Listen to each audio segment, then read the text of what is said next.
It didn't happen. It needed to like have a little gestation period for a while. So a year or two go by, and that agitation then turned into like, okay, I think I know what it is. I need to talk to the people who make more decisions for more people in our community, because it was busy in practice. I could have made up the story that like, I'm seeing enough people, I'm doing what I need to do, but this thing sat on my heart to go to the school district. And I talked to the superintendent, which is the top person in our school district. We're in a large school district.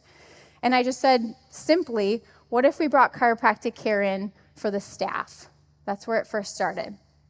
And after a series of meetings, I'm going to give you the very short story of this, we got to start bringing portable tables in and providing care for the staff. Great. That was great. Well, after a year of that, one of the administrators came to me and she said, why can't we do this with the students? And I said, you tell me. She's like, that's my job. My job is to find something in our community that's good for the students, that helps our kids. With some of our kids, we'd try anything, right? So we did. We went to the most underserved school with the kids with the most behavioral problems, and we sent home 50 forms to their parents, and 20 forms came back, signing 20 kids up for care. And I started one morning a week going in and doing just adjustments with the children. And after a semester of that, the special ed teachers were like, you're coming back, right? Sure, of course, right? So after a semester, we went into the second school. After the second school, Dr. Amanda Blonigan, who's now my partner in this project, she came up to shadow in the practice, saw what we were doing in the school. She said, I think I'm supposed to move here. I think I'm supposed to do this project with you.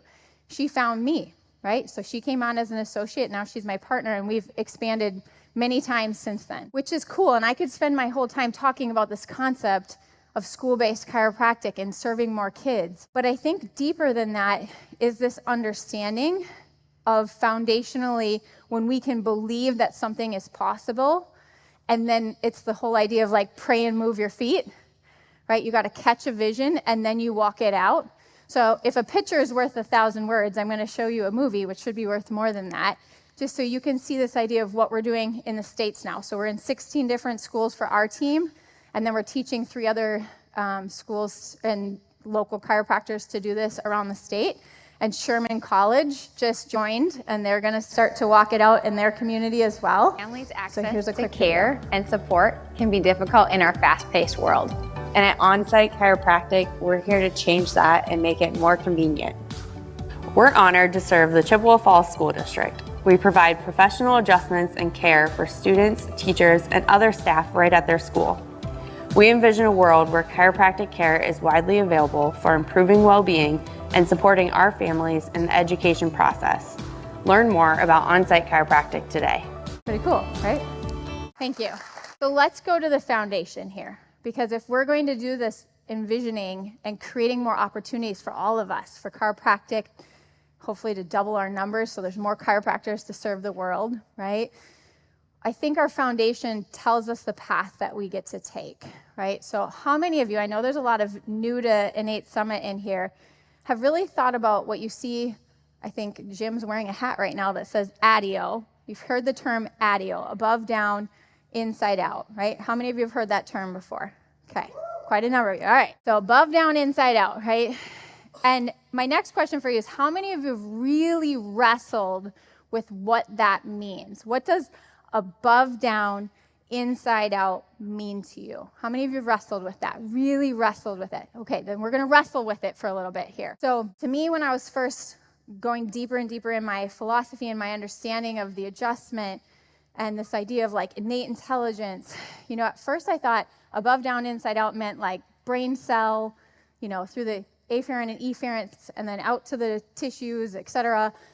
But I didn't think of it much larger than the meat suit, the physical body, right? And then as I was opening up my mind to this, I realized that no, it's above, down, like that which is greater than us, the universal intelligence through the innate intelligence expressed outward, because we are electrical magnetic beings, right? And what is expressed through us is expressed through the physical body, but it's greater than that. You walk into the rooms here and you can feel there's a tone here that's different than you walk into other places, am I right?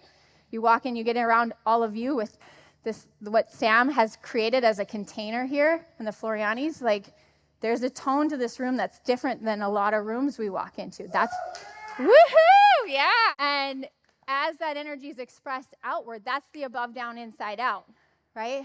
This is how our nervous systems work. And so when we start to geek out on this idea of what does above, down, inside out mean, it means to me, and I think to a lot of you in here, that life is expressed through you. It's never happening to you, right? It's happening through the nervous system, electromagnetically. Tone, alike attracts like. Do you get where I'm going with this, right? Our nervous system is like our violin string that's harmonizing and coherent or incoherent.